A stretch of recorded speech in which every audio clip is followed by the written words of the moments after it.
Նախորդին հայտնի դարձավ, որ 2026 թվականի հունվարից Թուրքիան կարող է երրորդ երկրների քաղաքացիների համար բացել հայ-թուրքական սահմանը։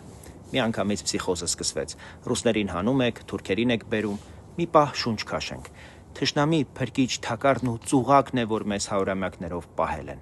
Ծուղակ, որպեսզի հայկական պետականությունը չկարողանա այս ռեգիոնում փոխել ոչինչ, որպեսզի հայկական գործոնը չփոխի ոչինչ, ինչը նշանակում է չփոխել ռեգիոնում ռուս-թուրքական ձևաչափի դոմինանտությունը, որ վերականգնվեց եւ վերականգնվեց Արցախի դեմ պատերազմով։ Թուրքիայի հետ Հայաստանի հարաբերության արմատական մերժումն է մեր տարածաշրջանում Ռուսաստանի ներկայության միակ երաշխավորված հնարավորությունը։ Եթե ռեգիոնը բացվի, թուրքերի մրցակիցը այստեղ կարող են լինել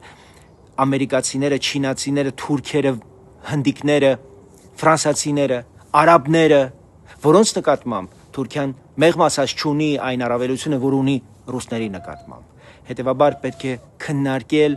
շահերը եւ ռիսկերը։ Պետք է հիմքում դնել Հայաստանի առաջնահերթությունները եւ Հայաստանի խաղաղությունն ամրապնդող օրակարգերը։